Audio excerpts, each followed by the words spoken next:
स्थिति आपके समक्ष है। वासुदेव कुटुंबकम एवं सर्वे भवन्तु सुखिनः विचारधारा वाला देश, जहां आज नक्सल समस्या ने गंभीर रूप धारण कर रखा है। प्रश्न उठता है, ये नक्सली है कौन?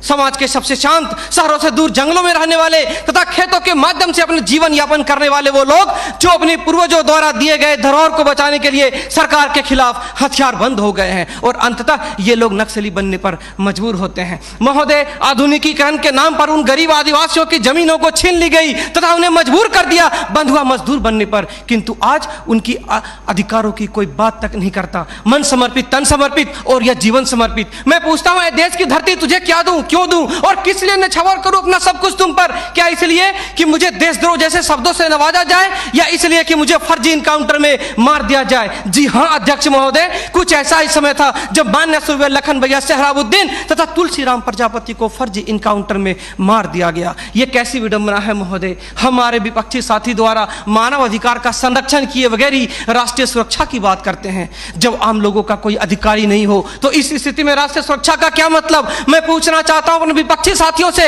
वे किस राष्ट्रीय सुरक्षा की बात करते हैं? पुलिस हिरासत में अत्याचार व मौत, उन्नाव केस, किसानों द्वारा आत्महत्या या बिहार के शेल्टर होम में हुई मासूम बच्चों के साथ दरिंदगी, क्या यह है राष्ट्रीय सुरक्षा?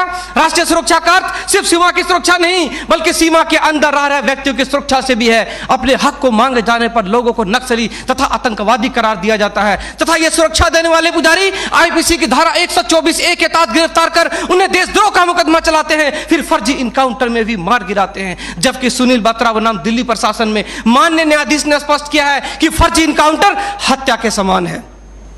10 जुलाई 2004 को मनोरमा देवी के साथ दुष्कर्म और उसकी हत्या तथा पूर्वोत्तर राज्य की महिलाओं द्वारा हम सुरक्षा बलों के समक्ष निर्वस्त्र होकर विरोध प्रदर्शन करना इस बात का द्योतक है कि हम सुरक्षा बलों ने arms force special power act का दुरुपयोग कर नाजायज फायदा उठाया है, वहां के लोगों को जबरन गिरफ्तार कर उसे मानसिक एवं शारीरिक रूप से प्रताड़ित किया है तथा उनकी बहु बेटियों के साथ दरिंदगी कर मानवता को संसार किया है। यह देश की सभ्य समाज एवं लोकतांत्रिक शासन प्रणाली पर प्रश्नवाचक चिन्ह है। सीआरपीसी की धारा 41, 42, 107, 151 के तहत बिना वारंट गिरफ्तार करने की शक्ति, सीआरपीसी की धारा 129, 130 मजमे को तितर बितर करने की शक्ति और जरूरत पड़ने पर गोली चलाने तक की शक्ति इन सुरक्षा बलों को दी गई है। और कितने अधिकार दिया जाए इन्हें? तो दे दो रोलेक्ट एक्ट जैसा अंधा कानून और ढूंढते रहो इतिहास के पन्नों पर स्वतंत्रता एवं समानता जैसी शब्दों को। महोदय, आज जरूरत है चिंतन की, मंथन की, जागरूकता की, लोगों में विश्वास जगाने की। आज जरूरत है सुपर 30 जैसे संस्थानों की, ताकि अपने पथ से भटके हुए बच्चों को उचित शिक्षा, भोजन इत्यादि का प्रबंध कराकर उसे विकास के सही मार्ग से जोड़ सके।